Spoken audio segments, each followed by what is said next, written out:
A todos mais uma vez, sejam todos bem-vindos, especialmente aqueles que chegam hoje pela primeira vez à nossa casa. Que a paz de Jesus esteja em todos os corações.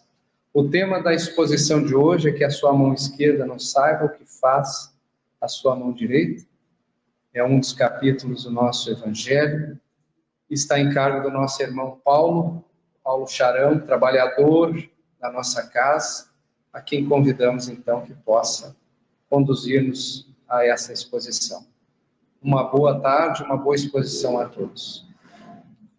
Então, uma boa tarde a todos. Não é noite ainda, né? Passou das 18, mas uma boa tarde. Que a paz do Mestre Jesus possa envolver-nos a todos. Nós sabemos que, desde o momento que pensamos em vir na Casa Espírita, já estamos sintonizados com a espiritualidade superior, já estamos sendo amparados. E no momento que aqui entramos, já estamos recebendo as boas energias dessa casa, que nos envolvem, nos fortalecem, nosso corpo físico, corpo espiritual. O passe já está acontecendo. Ah, mas eu fui na Casa Espírita e não tomei o passe. Não, desde que entramos ali, o passe espiritual já está acontecendo, já estamos sendo atendidos espiritualmente. Então, isso aí podemos ter certeza, né? E quando aqui entrarmos, nós temos que buscar elevar os pensamentos, buscar conectar com a espiritualidade superior, nos conectar com Deus, e esquecer as coisas lá fora, para podermos receber o que é que viemos buscar, a boa inspiração, as boas energias. Então, meus irmãos, como o Nelson falou, né? Que o tema é que a sua mão esquerda não sabe o que faz a sua mão direita, que faz parte do Evangelho segundo o Espiritismo, que é o capítulo 13 do Evangelho. Mas tem algo que nós temos que falar hoje, né? Hoje é um dia dos finados, é um feriado, onde as pessoas vão até o cemitério, né? Tem essa tradição de ir lá venerar seus entes queridos que desencarnaram, levar uma prece, levam flores, vão lá visitar os túmulos. E Kardec, quando estava ali montando o Livro dos Espíritos, ali fez várias questões, né? E ele entrou nessas questões.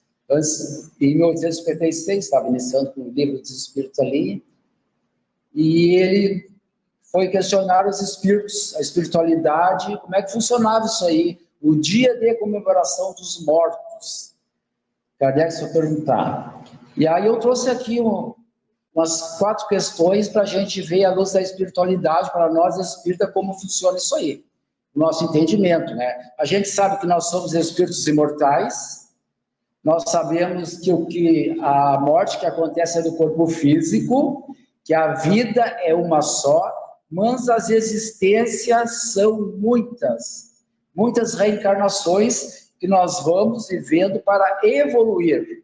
Bezerra de Menezes diz que nós temos o planeta Terra para evoluir e para fazer a caridade. Sem fazer a caridade, nós não evoluímos.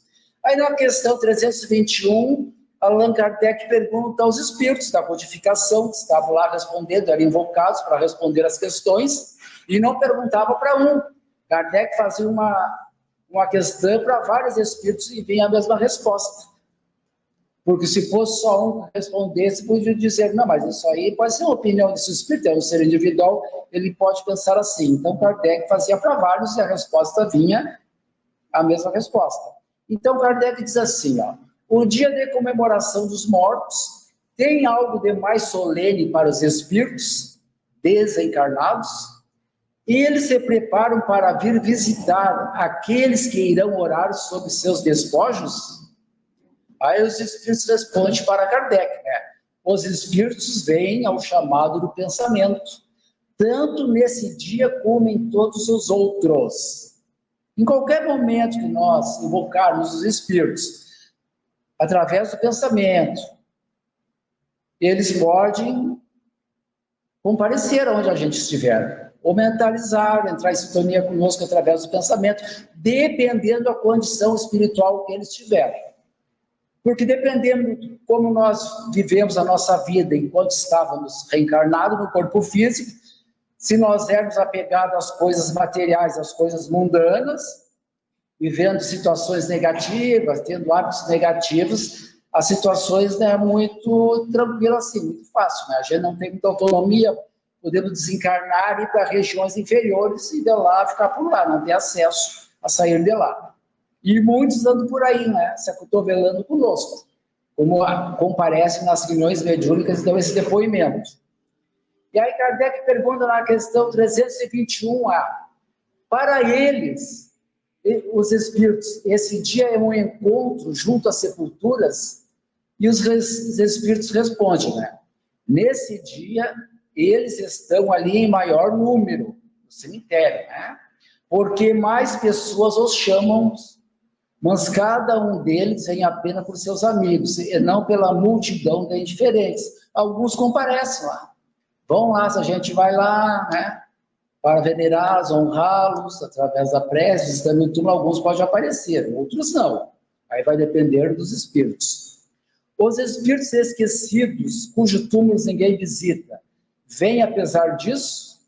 Sentem desgosto por não ver nenhum amigo lembrar deles? Aí os espíritos respondem a Kardec: que lhes importa a terra? Encontram-se ligados a ela apenas pelo coração. Se neste amor nada mais há que prenda o espírito à terra. Tem todo o universo para si. Então aí vai depender do espírito, né? Se ele quiser ir no cemitério, não vai. Se a gente está fazendo orações para eles, não precisa ser só no dia de finados, podemos fazer orações sempre para eles. Cada oração que a gente faz de coração para um ente nosso que desencarnou, nós estamos enviando boas energias, boas vibrações, para que eles se fortaleçam, eles irão lembrar de nós. E será mais fácil para eles se adaptarem à nova vida do plano espiritual. E Kardec faz mais uma questão: a visita ao túmulo proporciona mais satisfação ao espírito do que uma prece feita em casa? Aí os espíritos respondem, né? A visita ao túmulo é uma maneira de manifestar que se pensa no espírito ausente. É uma representação exterior desse sofrimento. Eu vos disse que a prece que santifica o ato de lembrar, pouco importa o lugar, se a prece é dita de coração. Então, para nós espíritos, o que interessa para nós é fazermos prece para os nossos entes queridos que já desencarnaram. Uma prece de coração, que assim vai fortalecendo-os na sua nova estadia, retorno ao plano espiritual. Isso é o que interessa para nós. Tem pessoas que têm o hábito, são espíritas e têm o hábito de ir ao cemitério. A minha irmã, a minha avó era espírita, meu avô era espírita, mas como tem a capela no interior, né, cidade do interior, eles vão lá, antes do dia de finados, limpo, cuidam, no dia de finados vão lá. Porque a minha avó tinha aquele hábito de ir. Aí ela vai lá fazer as preces, mas sabe que não precisam ir lá. Elas vão para cuidar e seguem aquela situação que a minha avó fazia, faz a mesma coisa, mas ela sabe que o espírito não está ali, pode estar em outro lugar, envolvido em outras situações. Os espíritos estão aonde eles estão sintonizados com a mente deles, né? De acordo com o que eu sou, com o que eu fui, é onde eu vou estar. E hoje, antes de iniciar a reunião mediúnica, foi feita uma leitura do Evangelho e falou sobre a caridade, né? E quando a gente fez a leitura do Evangelho, aqui na prática do Evangelho do Lar também caiu sobre a caridade. E o tema, né, que a sua mão esquerda não saiba que faça a sua mão direita, também é sobre a caridade. E inicia o capítulo dizendo assim, ó: fazer o bem sem ostentação, é o que é o tema desse capítulo aqui, fazer o bem sem ostentação, que é o que interessa para nós, né? E aí Mateus, o evangelista, no capítulo 6, do versículo 1 a 4, ele anota as palavras de Jesus, que diz assim: tomem cuidado para não fazerem as suas boas obras diante dos homens, para que elas não sejam vistas por eles, porque assim não serão recompensados por Deus. Quando derem uma esmola, não façam alarde, como fazem os hipócritas nas sinagogas e nas ruas, para serem honrados pelos homens. Em verdade, eu digo a vocês, que eles já receberam a sua recompensa. Quando derem uma esmola, que a sua mão esquerda não saiba o que faz a sua mão direita, a fim de que a esmola fique em segredo, e Deus, que tudo vê o que se passa em segredo, os recompensará. Então, quando nós estivermos fazendo bem, que nós façamos, né? Não precisamos fazer alarde. O bem tem que ser feito com humildade, quando a gente faz a caridade, sem desejar que sejamos vistos. Ficamos em cartaz, o nosso nome, o Paulo gosta de fazer a caridade. Vamos dar um exemplo assim, eu venho vindo para o centro espírita, a maioria do pessoal que vem para o centro espírita, da casa que trabalha, eles trazem os seus ranchos, suas colaborações, e eles entram ali, já sobem lá para cima e largam o rancho lá em cima. A gente nem sabe quem largou o rancho lá. Eu poderia vir, entrar aqui com a sacola, com os ranchos e mostrar, eu estou aqui, eu trouxe um rancho, eu estou ajudando, poderia fazer assim. Eu estaria buscando me mostrar, uma ostentação, eu estou fazendo a caridade. Então, no momento que eu estou sendo visto, que eu estou fazendo, estou querendo que vejam o que eu estou fazendo, eu já estou recebendo a minha recompensa. O que interessa é a recompensa no mundo espiritual, a recompensa que Deus nos dará, porque nós estamos fazendo a caridade em segredo, fazendo bem sem olhar a quem, fazendo bem sem ter preconceito. É esse o convite que Jesus nos faz. Fazer o bem sem ostentação é um grande mérito para quem consegue fazer. É um sinal de grande superioridade moral. E já entendeu os ensinamentos do Mestre Jesus, quando ele fala da caridade, porque para compreender as coisas mais elevadas, acima do conhecimento comum do povo, é preciso elevar acima da vida presente e identificar-se com a vida futura, nos fala Kardec. O que é a vida futura? A vida presente é essa aqui que nós estamos encarnados, né? Mas quando nós fizermos a caridade, o bem, nós temos que lembrar da vida futura, que é a vida espiritual, que é a vida que interessa para nós. Essa é a vida real. Nós estamos em mais uma existência, mas o que tem que prevalecer para nós é os valores espirituais, é os ensinamentos de Jesus. E nós temos que buscar fazer essa reforma moral, ir nos modificando, estudando o Evangelho, estudando o Espiritismo, e assim nós vamos nos qualificando espiritualmente para subir degraus na espiritualidade, que é o que vai acontecer conosco, né?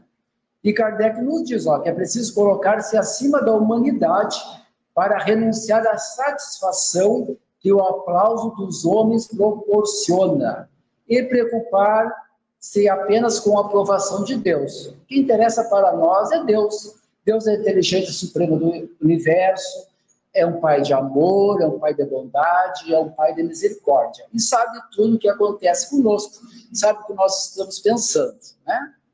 Quantas pessoas que em público dariam grandes quantias e que sozinhas sequer dariam algumas moedas.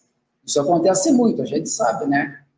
Que as pessoas gostam de fazer a caridade em público, muitas. Mas não é uma caridade perdida se nós analisarmos.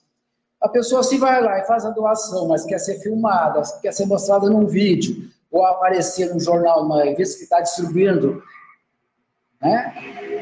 Bastante caminhão, toneladas de alimentos, distribuindo condições para aqueles que estão passando por necessidades, possam se manter, e ele pode estar ali, né?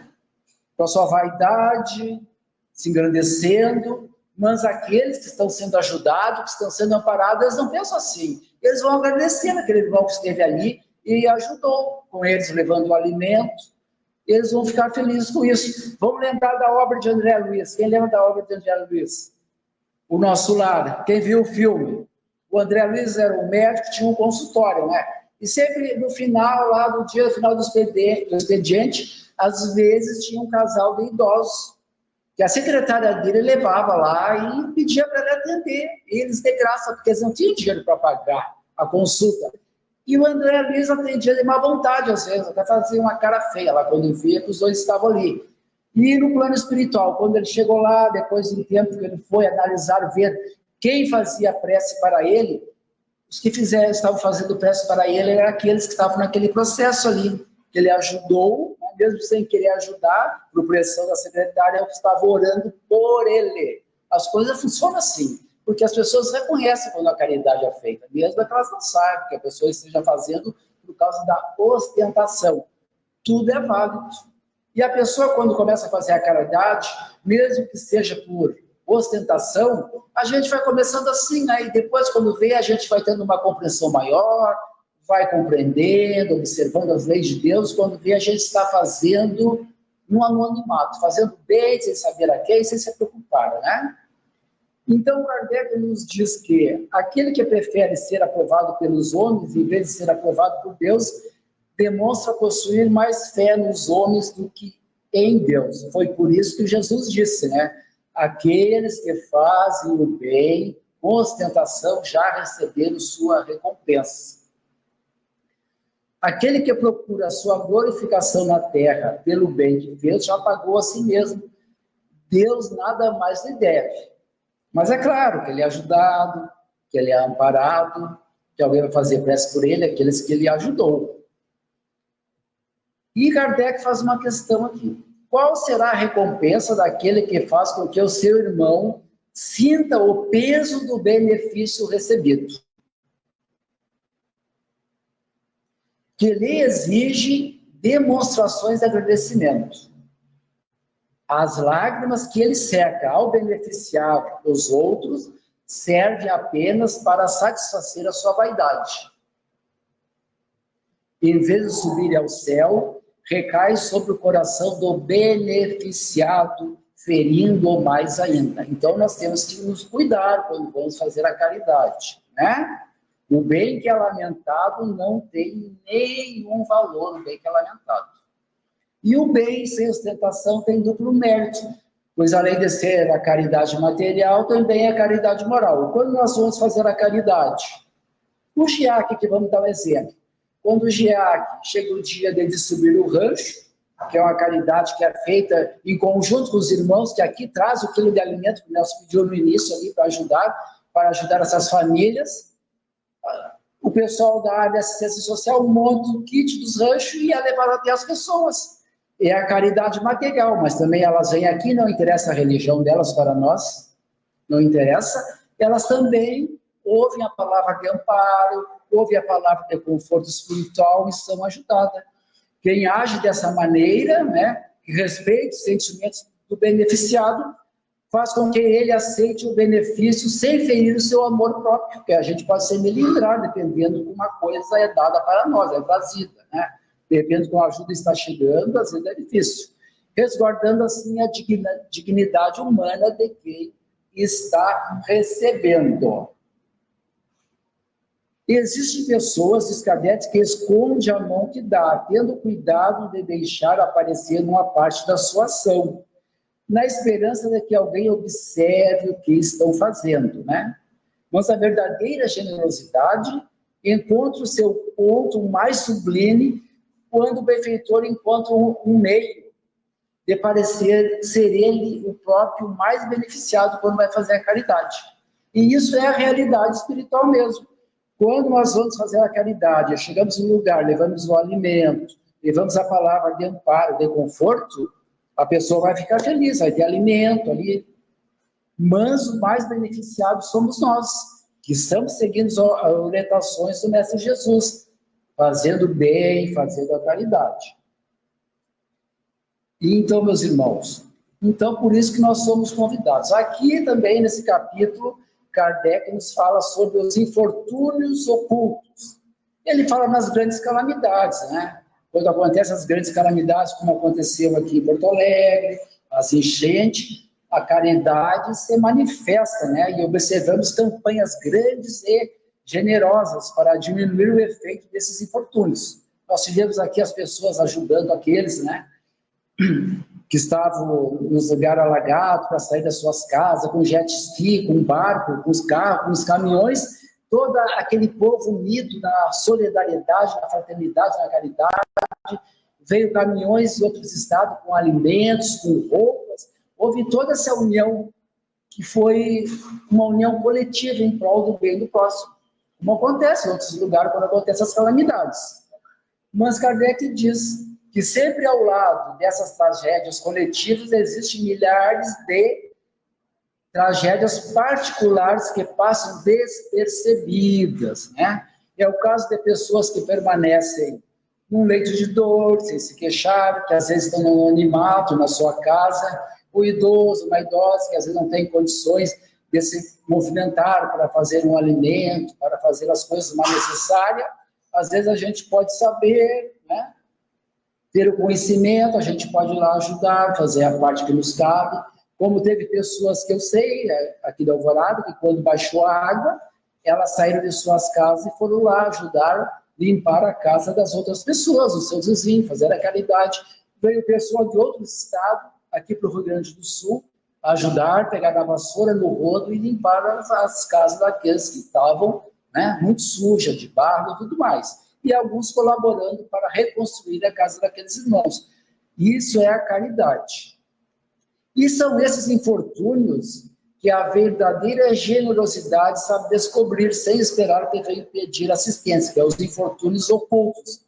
E aqui Kardec nos traz um relato aqui, nos traz algo aqui. Kardec diz assim para nós, que uma mulher de ar distinto, vestida de maneira simples, acompanhada de uma jovem que também se veste modestamente. Chega numa casa de aspecto miserável, onde já é conhecida, porque é cumprimentada com respeito. Sobe até um quarto humilde, onde mora uma mãe cercada por criancinhas. A sua chegada é motivo de alegria para aquelas crianças emagrecidas, porque ela vem acalmar todas as dores. Traz o necessário, por venha acompanhada de palavras consoladoras, fazendo com que seus protegidos, que não são mendigos profissionais, aceitem o benefício sem constrangimento. Então, essa senhora vem no anonimato, traz para aquelas pessoas o alimento, traz a palavra de consolo, e seguindo, o pai está no hospital, e durante esse tempo não pôde suprir as necessidades da família. E graças a essa senhora, as crianças não sofrerão com o frio, com a fome, e irão para a escola bem agasalhados. Dali vai ao hospital levar ao pai algum consolo e tranquilizá-lo sobre a situação da sua família. Qual é o nome? Onde mora? Ninguém sabe dizer. É uma pessoa que vai fazer a caridade no anonimato. E Kardec traz mais um pouco para frente. Ele disse que aquela senhora é uma senhora da sociedade, do mundo, bem conhecida na sociedade. E quando ela sai para fazer a caridade, ela muda sua vestimenta, bota roupa mais modesta, para ir nesses lugares onde a miséria está presente. E ainda leva sua filha para ir com ela fazer a caridade, para ensinar para a filha que você deve fazer a caridade. E diz para a filha, para você fazer a caridade, eu não vou dar a você nada, senão você não estaria fazendo a caridade. Você vai aprender a fazer roupinhas para crianças, para bebês, e vai no seu próprio trabalho, depois vai distribuir, e você está fazendo a caridade com as suas próprias mãos. Então, ela já está ensinando a sua filha que devemos fazer a caridade. Então, Madre Teresa de Calcutá, que foi uma missionária de Jesus, né, que veio aí, é bem conhecida na Igreja Católica, mas que fez a caridade sem olhar a quem, ela sempre falava sobre a caridade, que devemos fazer o bem, que o amor tem que estar presente em nossas vidas, que nós temos que amar até sofrer, para entender o que é a verdadeira caridade. E ela dizia, né, que as sandálias da caridade transita pelas vielas escuras no anonimato. Essa é a Madre Teresa de Calcutá. Né? E aqui, seguindo, Kardec nos traz mais um item, o óculo da viúva. E está lá no Evangelho de Marcos e de Lucas, essa situação que aconteceu com Jesus, e eles anotaram nos seus evangelhos. Jesus sentou-se em frente ao gasofilácio. Gasofilácio era um lugar ali onde se colocavam os donativos, dinheiro, no templo, para observar de que modo o povo colocava ali o seu dinheiro. O gasofilácio é a caixa de esmola, né? Ficava nos templos. Depois de algum tempo, Jesus percebeu que as pessoas ricas depositavam grandes quantias. Veio então uma pobre viúva que depositou apenas 2 moedas. E Jesus, vendo isso, chamou seus discípulos para mais um ensinamento. Chamou eles e disse: em verdade eu vos digo que esta pobre viúva deu mais do que todos aqueles que antes depositaram suas dádivas no gasofilácio. Enquanto todos os outros deram do que tinham em abundância, ela deu até do que lhe faltava. Então, a verdadeira caridade não é dar do que nos sobras. Jesus diz que a verdadeira caridade é a gente compartilhar com aquilo que a gente tem, dentro das nossas condições. É claro que às vezes a gente não está em condições precárias, não vai deixar faltar dentro de casa, né? A gente não pode ajudar as pessoas, mas podemos fazer a caridade moral, com a boa palavra, com o incentivo, com o sorriso, ir lá falar de Deus para a pessoa, de Jesus para ter fé em Deus, que a vida vai melhorar. Então Jesus está sempre falando, pregando a caridade. E aqui nessa parte do Evangelho fala de muitas pessoas que lamentam não poderem fazer a caridade porque não têm condições financeiras. Ah, mas se eu ganhar na loteria, se Deus me desse, eu ganhasse na loteria, eu ia poder ajudar as pessoas, eu ia fazer a caridade, ia beneficiar muitas pessoas. E aqui no Evangelho está tudo bem. Até pode, né? Receber a riqueza e utilizar em benefícios de outros. A intenção é louvável e talvez muito sincera por parte de alguns. Mas será que é totalmente sincera e desinteressada por todos? Será que é?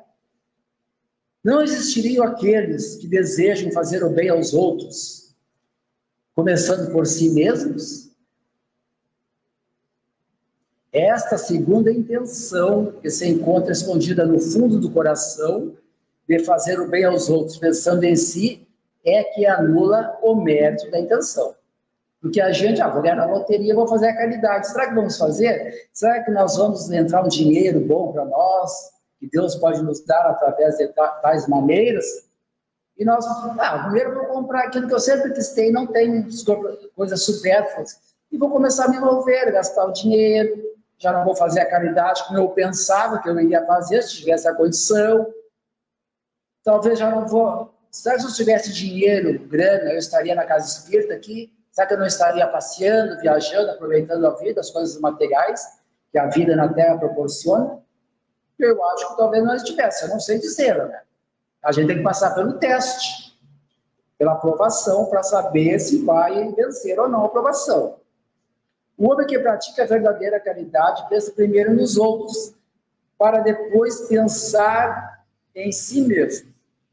Aí nós chegamos na parte do Evangelho aqui, que começa instruções dos Espíritos, que fala sobre a caridade material e a caridade moral. Aqui Kardec traz 2, 3, 4 Espíritos e dá o tema, vamos falar sobre a caridade. Aí os Espíritos são invocados e vêm falar sobre a caridade. E eles falam todos a mesma linguagem, que é a pluralidade, né, das ideias sobre a caridade que eles têm. E aí a irmã Rosália, uma publicação de Paris de 1860, ela diz assim, traz a comunicação: amemos uns aos outros e façamos aos outros o que gostaríamos que os outros nos fizessem. E ela diz, toda a religião e toda a moral se encontram contida nesses 2 ensinamentos. São ensinamentos de Jesus, do Evangelho. Se eles fossem seguidos na Terra, esses ensinamentos, todos seriam mais felizes, pois não haveria ódios, nem conflitos, nem ressentimentos, e principalmente não haveria pobreza, porque daquilo que sobra da mesa dos ricos, muitos pobres se alimentariam. Com certeza, né? Os milionários aí, o que sobra para eles, que está sobrando, se dividisse, né, fizesse uma ação coletiva, eles tirariam a fome do planeta Terra, não existiria fome. Isso aí já foi provado já. E esses espíritos que aqui vêm são espíritos evoluídos, que já passaram por experiências e sabem do que estão falando. Tem ciência do tema aqui que estão falando, que é a caridade. E ela diz assim, ó: assim vocês não veriam mais nos bairros sombrios em que vivi durante minha última reencarnação, pobres mulheres arrastando consigo crianças miseráveis, necessitadas de tudo. O necessitado que afastam hoje pode ter sido no passado um irmão nosso, um pai, um amigo que agora rejeitamos. Quando rejeitamos fazer a caridade, alguém bate na nossa porta, a gente se nega a ajudar, se nega a fazer a caridade, né? Alguém que a gente vê seguido numa situação ruim pela rua, morador de rua, às vezes a gente poderia passar ali e ajudar, trazer um alimento, um pão, mas a gente às vezes prefere ficar na área de conforto e não se envolve. E será que aquele ali, como ela disse aqui, será que não é alguém que conviveu conosco em outra reencarnação, conhecido nosso, e está ali até para nos provar, para um teste para nós? Nós temos que refletir sobre tudo isso aí. E qual será o desespero nosso ao reconhecer no mundo espiritual alguém que nós poderíamos ter ajudado, feito a caridade, e chegarmos na parte espiritual e lá o encontrarmos? E a consciência pesar. A gente com certeza não ficaria bem, né? Aí aqui, no segundo, a comunicação vem São Vicente de Paulo, né? 1860 a comunicação. Ele segue na caridade, né? A gente segue a mesma linha da caridade. Ó. Sejam bons, sejam caridosos, e terão em suas mãos a chave para entrar no céu. Jesus disse que a caridade não é uma das únicas condições para entrar no reino de Deus. É a única condição. Toda a felicidade eterna está contida neste ensinamento de Jesus. Amem-se uns aos outros. Vamos nos ver como irmãos. Somos todos irmãos aqui. Somos filhos de Deus. Família diferente, mas tem a família espiritual. Nós somos todos irmãos. E é somente pelo devotamento ao próximo que a alma pode elevar-se às regiões superiores, através da caridade, só que nós podemos evoluir. Que sejamos bons, São Vicente de Paulo nos diz, para os nossos irmãos, que deixemos de lado a terrível chaga do egoísmo e trabalhe com o objetivo de abrir o caminho para a felicidade eterna, para a nossa felicidade. A chaga do egoísmo e do orgulho são situações que atravancam o progresso da humanidade e o nosso progresso espiritual. Quando nós somos orgulhosos, nós somos egoístas, isso vai atrapalhando o nosso progresso. Assim a gente não caminha, não desenvolve. O Cristo ensinou tudo sobre as virtudes da caridade e do amor. Por que deixar de lado seus ensinamentos? E São Vicente de Paulo nos diz assim, ó: eu gostaria que dispensassem mais interesse, mais fé às leituras evangélicas, nos convidando a estudar os evangelhos, o espiritismo, a doutrina. No entanto, desprezam o evangelho, fazendo dele uma palavra vazia, uma carta fechada. Deixo esse código moral entregue ao esquecimento. Nós devemos buscar estudar, ler o evangelho, estudar os ensinamentos de Jesus, não deixá-lo ao esquecimento, porque assim nós vamos buscando o conhecimento, nós vamos evoluindo. O evangelho, segundo o espiritismo, esse evangelho que Jesus nos trouxe é um código de ética e moral que rege o universo. Rege o universo, são leis que regem o universo. E nós temos que estar adequado com esse evangelho para estarmos em locais espirituais do bem, onde vamos estar bem, onde vamos estar felizes, em boa situação espiritual. E ele diz assim, ó, São Paulo: as manifestações espíritas são necessárias, especialmente para os que possuem os olhos fechados e os corações impacientes. Por isso que tem as manifestações mediúnicas, né? Tem as comunicações, os espíritos vêm nos orientar, trazer a palavra, nos incentivando a nós nos mexermos e fazermos o bem, fazendo a nossa reforma moral. Porque a caridade é uma virtude fundamental que deve sustentar todas as virtudes terrenas, pois sem elas as outras não existem. Sem a caridade não existe esperança no futuro,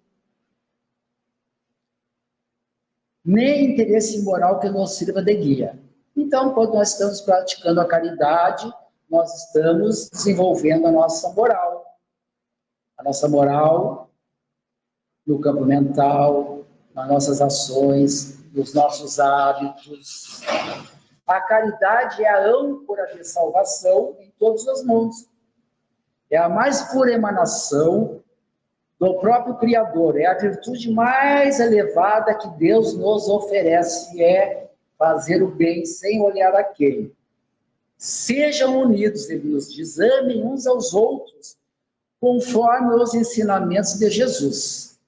Aí, quando Francisco de Paula trouxe o tema sobre a caridade, falou para Kardec fez algumas questões, mas tem uma questão que eu trouxe aqui que ela é interessante, porque às vezes a gente se questiona, eu já me questionei.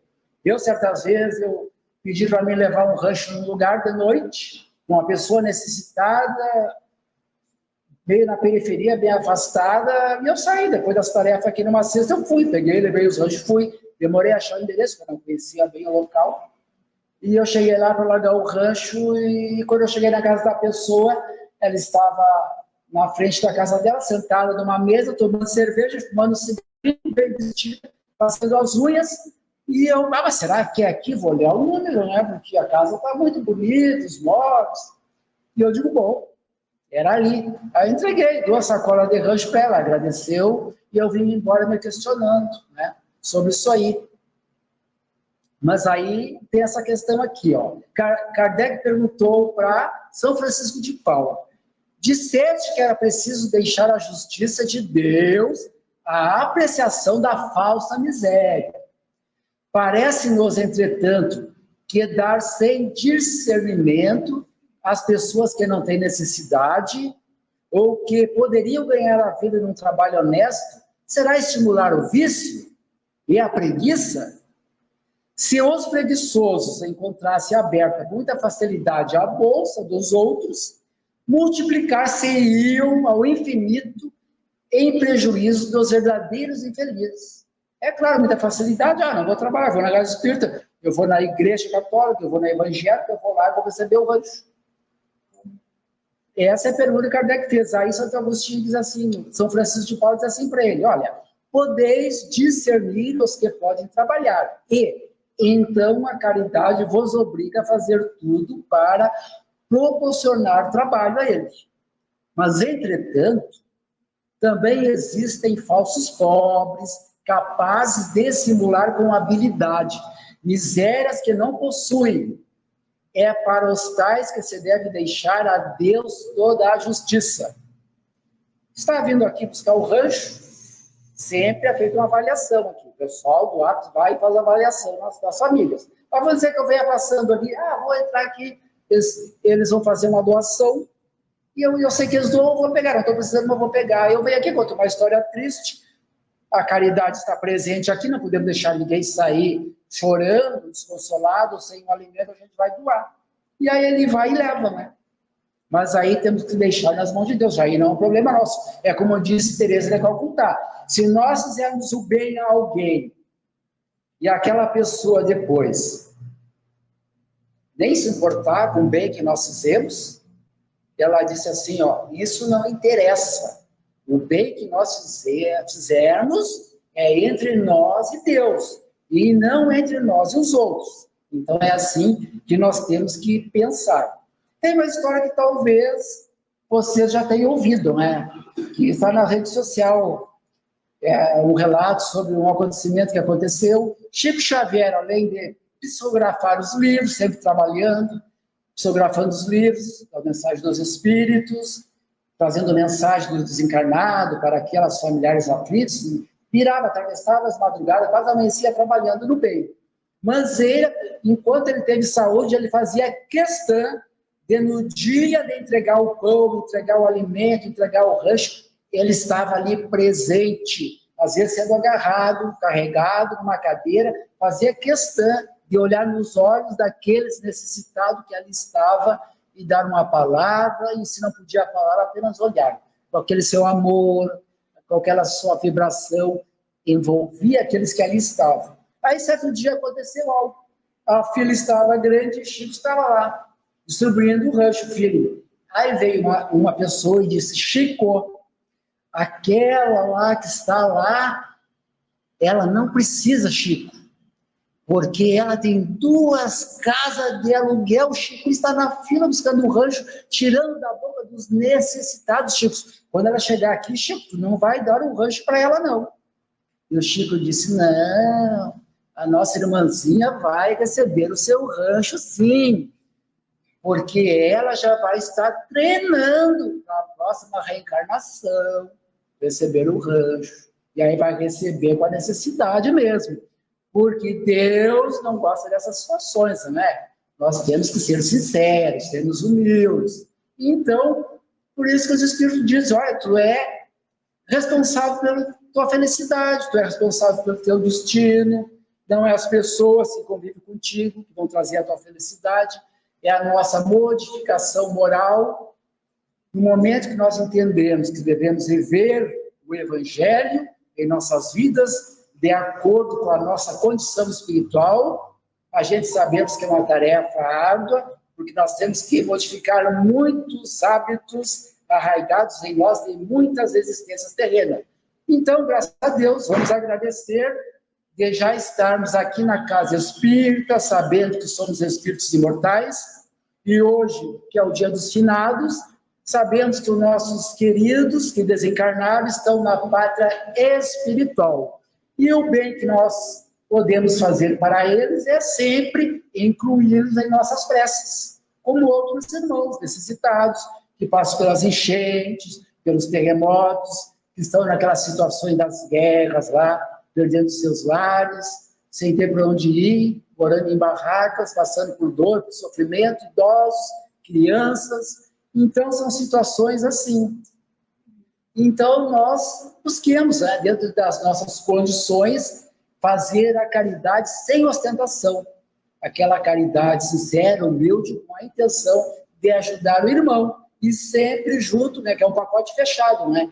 Caridade material, caridade moral é um pacote fechado, é um combo. As duas têm que ir junto para o bem do beneficiado. E o mais beneficiado de tudo isso somos nós, que estamos praticando o bem. Já estamos compreendendo os ensinamentos de Jesus quando ele fala que devemos fazer o bem sem olhar a quem. Então, meus irmãos, nosso horário já deu. Eu desejo que possamos retornar para os nossos lares levando as boas energias, as boas vibrações e que tenhamos uma semana de muita paz em nossos corações. Muito obrigado.